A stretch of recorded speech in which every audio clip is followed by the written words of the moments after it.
Number 5. Who is Tom Johnson? In 1992, 21-year-old Jeremy Rawls was a student at Middle Tennessee University in Murfreesboro, Tennessee. He also worked part-time at a video production company that made music videos. In September of 1992, the production company advertised in a trade magazine that they were selling a specialized Apple Quadra computer used for film editing that was worth $31,000. A man who said his name was Tom Johnson contacted the company and spoke to Rolfs. They arranged a price, and Johnson asked if Rolfs could deliver the computer to him in Marietta, Georgia. It was going to take Rolfs 5 hours to pick up the computer at his work and then drive to Marietta, so he planned to leave at 1:30 a.m. on October 24th. Rolfs' fiancée, 22-year-old Heather Uffelman, was worried about him falling asleep at the wheel, so she rearranged her schedule to drive with him. At about 7:30 in the morning, they arrived at their destination, which was the Knights Inn Motel.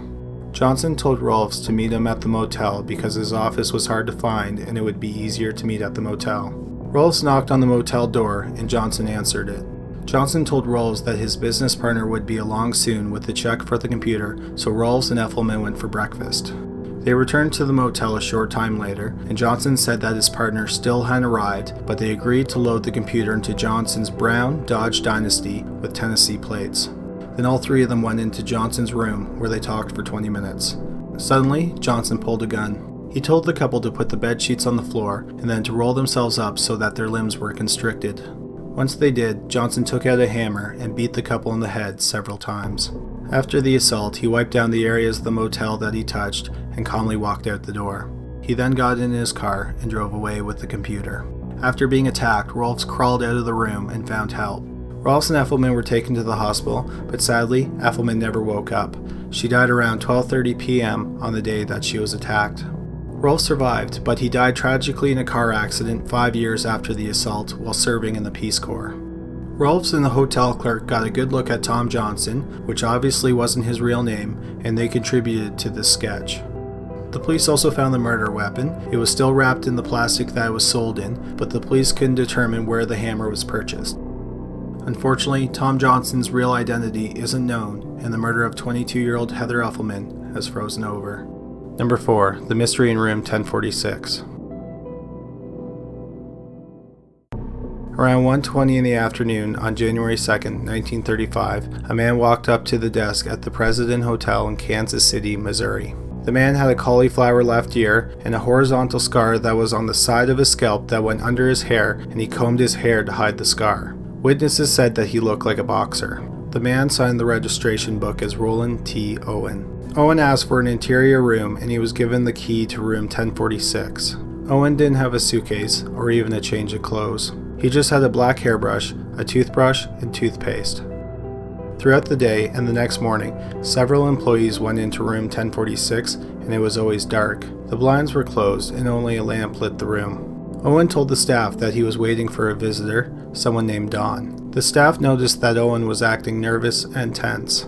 At around 4 o'clock on the second day of Owen's stay, a maid heard the voice of a second man in the room. Then, around 4 o'clock the next morning, a woman in the room next to 1046 said that there was a lot of commotion going on in the room, like they were having a party. She said it sounded like there was a man and a woman in the room. She thought about calling the front desk, but she never did. At 7 o'clock the next morning, the phone operator noticed that the phone in room 1046 was off the hook, and by 10 o'clock, no one had hung it up. She checked the line and no one was talking, so she had the bellboy go check in on the room. The bellboy knocked on the door several times and heard a man's voice, but couldn't hear what he said. The bellboy just assumed that whoever was in the room was drunk. 45 minutes later, the phone was still off the hook, and the bellboy was sent back to the room, and he knocked again. There was no answer, so he used his passkey to let himself in. Inside, Owen was balled up 2 feet from the door. He was on his knees and his elbows, and he was holding his head in his hands. The bellboy turned on the lights, and that's when he noticed that the bed was covered in blood. He ran out of the room screaming, and the management contacted the police. The doctor arrived at the hotel around the same time as the police, and they went together to room 1046, but they couldn't get in because Owen had collapsed against the door. When they did get in, they found Owen barely conscious. His hands and ankles were bound, and there was a rope around his neck. The doctor cut the ropes that were around his wrist, and he examined Owen. He had a fractured skull, his neck was bruised like he had been strangled, and there was a stab wound above his heart. The doctor concluded pretty quickly that Owen had been tortured, but when the doctor asked him what happened, Owen said that he fell against the tub.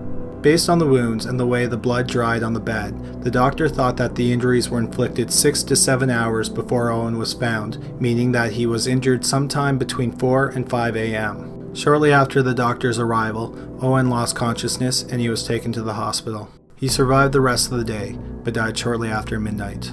The police searched room 1046, but there wasn't very much in it. All of Owen's belongings, including his clothes and everything that belonged to the hotel except for the furniture, was gone. There were only a few items in the room, and they were a label from a tie, a hairpin, a safety pin, a cigarette that was never lit, a small unused bottle of diluted sulfuric acid, and 2 water glasses. One of the water glasses was missing a jagged piece out of it. The police also found fingerprints, 4 small ones left on a phone stand, which could have belonged to a woman. The problem was that since it was a hotel room, the items and the fingerprints, which were never matched to anyone, could have belonged to anyone who used room 1046 before Owen. The police also concluded that Roland T. Owen was not the real name of the victim. They had no idea who he was. 3 months later, he still hadn't been identified or buried. That's when the newspaper announced that he would be buried in a potter's field. After the story ran in the newspaper, the funeral home that was holding the body got a mysterious phone call. The unidentified caller said that they would pay for the funeral. Sure enough, several days after the phone call, the funeral home received a package which contained money wrapped in newspaper, so they proceeded with the funeral. Then, a local newspaper received a mysterious phone call. They were tipped off that an anonymous person paid for the funeral, and the caller also said that there was a floral tribute at the grave. A reporter went to the cemetery, and at the grave, there were roses and a card that said, "Love forever, Louise." The police looked into it, and the flowers were arranged by an anonymous letter with cash to cover the cost. The order was for 13 roses to be delivered twice. After the body was buried, the police continued to follow up on all their leads, but they were ultimately stumped. The police didn't know who was in room 1046 that night, they had no idea who the mysterious Dawn was, and they had no clue who Louise was.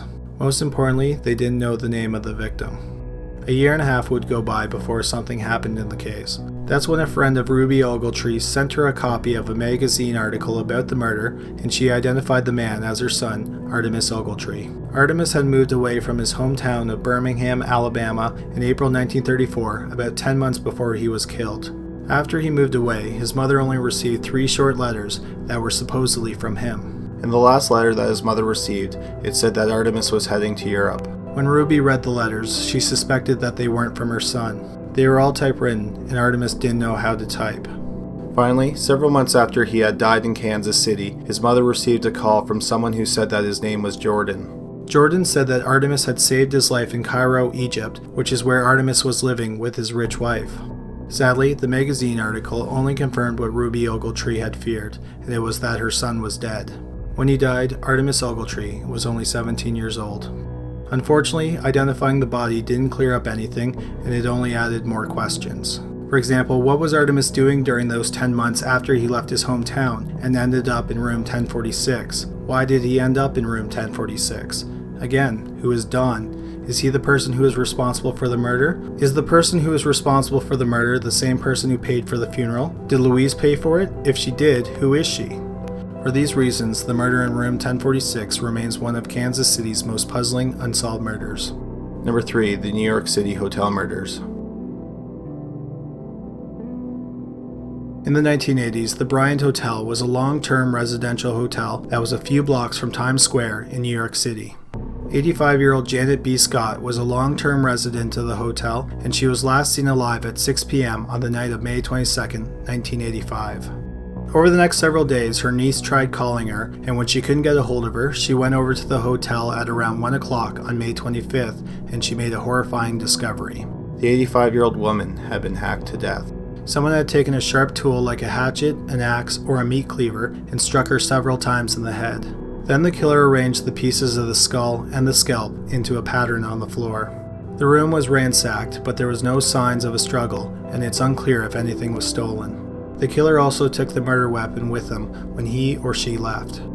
5 days after Scott's body was found, 58-year-old Ruth Potdevin of Ridgewood, New Jersey, was staying at the Dorset Hotel, which was 2 blocks from the Bryant Hotel, with her husband for a business convention. Just before noon, Pot Devin went up to her room to change her clothes before luncheon. At 12:45, she still hadn't made it to the luncheon, so her husband went to the room to check on her. Inside the room, he found his wife lying next to the bed. Her head had been whacked 40 times with what the medical examiner described as a sharpened, heavy cutting object like an axe or a hatchet. Again, pieces of the skull and the scalp were arranged into a pattern that may have held some type of meaning to the killer. The police interviewed hundreds of people and tracked down everyone who had stayed in the same room as Pot Devin in the months before she was murdered, but it didn't turn up any leads.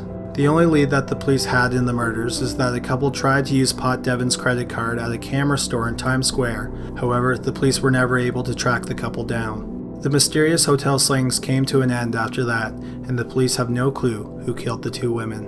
Number 2. The Mortuary Convention Murders.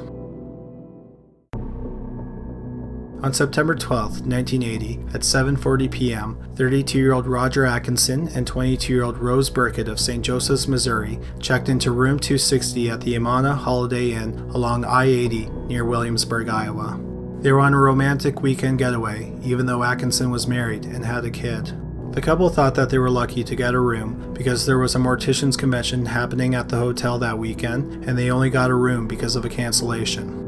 When the maid went to make up the room on Sunday, September 14th, she walked into a scene straight out of a horror movie. The headboard and carpet were covered in blood, and the television was still on. Lying face down on the bed was the dead bodies of Atkinson and Burkett. Supposedly, the maid who discovered the bodies became a recluse afterwards. The couple had died from multiple blows to the head with a sharp object like an axe or a machete. Atkinson was also missing some of his fingers because he held up his hand to protect himself. There were no signs of forced entry or a struggle, so the police believe that the couple let the killer into their room. There were 2 chairs set up beside the bed that made it look like the killer or killers had sat down and talked to the couple while they were in bed. There is even evidence that he or she put his feet up on the bedside table. So the killer either talked to Atkinson and Burkett before killing them, or he or she sat down beside the bed after the murders and put their feet up, possibly to admire their handiwork. Another odd aspect of the case is that there were soap shavings on the floor beside the bed. The police think that the killer whittled down a bar of soap and then used the soap to write the word "this" on a mirror in the bathroom. After killing the couple and writing on the mirror, he, she, or they walked out the door. The problem that the police had with the murders of Atkinson and Burkett was that there were too many possible suspects. For example, Burkett had an ex-boyfriend who was a drug addict that had been stalking her, and she had gotten a dog to protect herself. Sometime before the murder, Burkett came home to find that the dog had been butchered and hung up in her yard. However, the ex-boyfriend passed the polygraph test, and he had a strong alibi for the time of the murders. Another suspect was serial killer Charles Hatcher, who was the uncle of Roger Atkinson. Hatcher had been convicted of killing 2 children, but he had confessed to killing 16 people between 1969 and 1982. He was incarcerated at a psychiatric hospital in Nebraska at the time of the murders. However, he supposedly escaped 4 days after they happened. However, there were rumors that he escaped earlier, and the hospital covered it up. Hatcher was rearrested in Lincoln, Nebraska, weeks after he escaped. He was interviewed about the murders, and he claimed that he had nothing to do with them. Another theory is that the couple was killed by the hotel's bartender. Burkett had supposedly gotten into an argument with the bartender on the night that she died. The day after the murders, the bartender left town without picking up his last paycheck, and he abandoned his truck in Iowa City. He then enlisted in the army, and by the time the police caught up with him, he was stationed in Germany. The police never considered the bartender a serious suspect because they think that the couple let the killer into the hotel room, and Atkinson was only wearing boxer shorts, suggesting that he would have been comfortable with the killer. This raises the possibility that the killer could have been one of Atkinson's co-workers. Atkinson worked for the telephone company, and he and his co-workers used machetes to cut away grass where they worked. Also, his co-workers would have known where he was that weekend. After 400 interviews, those are just a few of the theories that the police have developed. However, they are no closer to solving the case, and the families of the victims are still looking for answers. Number 1. The I-65 Killer. The night of March 3rd, 1989 was a cold one in Indiana. On that night, 24-year-old Margaret Gill was working alone at the Days Inn near Maryville at US 30 and Interstate 65. Sometime between 12:30 and 2:30 a.m., a man armed with a gun entered the lobby. He took Gill to an unoccupied area at the second floor of the motel. she was sexually assaulted and shot twice in the back of the head with a .22 caliber handgun. $179 was stolen from the register. 4 hours later, just 50 miles south on the I-65, the killer struck again. He walked into the lobby of the Days Inn near Remington, Indiana, where 34-year-old mother of two Jean Gilbert was working. The killer stole $247 and then kidnapped Gilbert. Her body was found later that day about 20 miles away from the motel along a roadside. Like Gil, she had been raped and shot twice in the back of the head with a .22 caliber gun. Ballistics test and DNA showed that it was the same man who committed both murders. Throughout the years, the police have had several suspects, including one man who kidnapped a woman from her home in Hoffman Estates, Illinois. Over the course of 14 hours, he raped and tortured the woman, and he apparently used a pencil to carve I-65 into her body. However, DNA has ruled out all the suspects, and the case is officially cold. But then in April 2010, there was a new development in the case. The killer's DNA was matched to 3 other cold cases. The first one happened 2 years before the Days Inn murders. On the night of February 21st, 1987, 38-year-old Vicky Heath was working alone at the Super 8 Motel on the I-65 near Elizabethtown, Kentucky, which is located about 250 miles south of the second Days Inn in Remington. Heath was attacked in the lobby, which was completely trashed. Her body was found a short time later behind a dumpster. She had been raped and shot twice in the head with a .38 caliber gun. The second case happened in Columbus, Indiana in 1990. A woman working alone at a motel off the I-65 was sexually assaulted and stabbed. She managed to escape, and she gave the police a description of her attacker. The third case happened in 1991 in Rochester, Minnesota, making it the only confirmed attack that was not along the I-65. This woman also survived after being raped and stabbed. She gave the same description of her attacker as the victim in Columbus. They both described him as a white man between 6 foot and 6'2". He had green eyes, and the right eye was described as lazy, and he had grayish brown hair. The police think that the murders were crimes of opportunity. He was most likely a truck driver or a traveling salesman who attacked his victims when he found them working alone. The police think that the I-65 killer may be involved in more murders, including 2 murders of hotel clerks in 1988 in Florence, Kentucky and Rockford, Illinois. The 2 victims were shot, and both locations are within hours driving distance of the I-65. However, there is no physical evidence tying him to those 2 murders, and the police have only speculated that he may be involved. The police and the victims' families are hoping that someone will recognize the man in the sketch, or they will find a match for the DNA. Until then, the case of the I-65 killer will remain cold. Thanks for watching this week's video. We hope you enjoyed it. If you did, please give us a thumbs up and subscribe. We post a new video every Sunday. If you are interested in watching another video about unsolved mysteries, please click on one of the videos on the screen now, and thanks again for watching.